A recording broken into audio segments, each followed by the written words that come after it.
What did the recommendation say at the end of the article? The police chief article that you cited, if you remember. What I can tell you is that my insistence is on not just investing in the things that feel right or that have good commercials, but investing in the things that can be justified through independent, third-party empirical evaluation to be able to do those two things that I just described. That is to be able to reduce the number of shots fired and be a deterrent to would-be shooters in our community, and also boost the solvability rate. Some of the things, and you can read that article for yourself, it's called The Hidden Costs of Police Technology, Evaluating Acoustic Gunfire Detection Systems. And some of the findings that they found, and this is frankly studying communities who experience much more, extensively more gun violence than we do.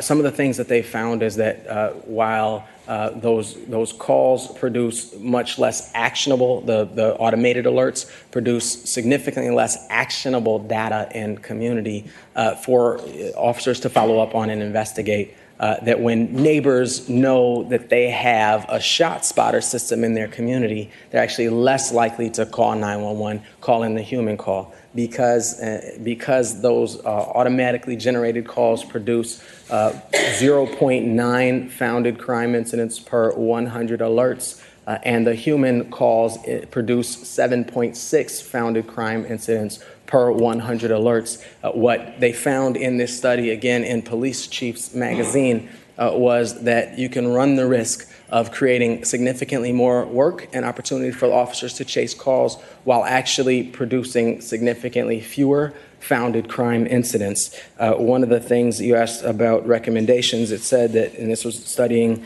the work in St. Louis, and this is a direct quote from the article, for all 19,000 acoustic gunfire detection system calls over the last decade, 19,000 calls over the last decade, police officers were led to the scenes of 5 homicides, 58 aggregated assaults, and 2 robberies, many of which were also called in by community members. The current study was able to identify only, again, over 19,000 plus calls over a decade. The current study was able to identify only 13 arrests uniquely tied to the acoustic gunfire detection system calls. And this is for a city with between 100 to 200 homicides annually.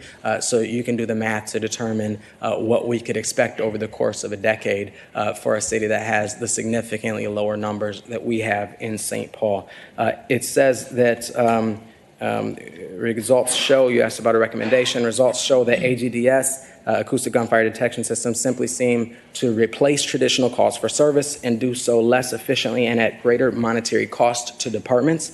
Given the tepid results in guiding police to scenes of crime and given the hidden costs of these systems illustrated here, AGDS might not be well suited for the audience the technology is marketed toward. Again, Councilmember, this is not my opinion. This is the results of a finding of a study that was published in the monthly publication of the International Association of Police Chiefs, who I take as a much higher authoritative source on these matters than myself.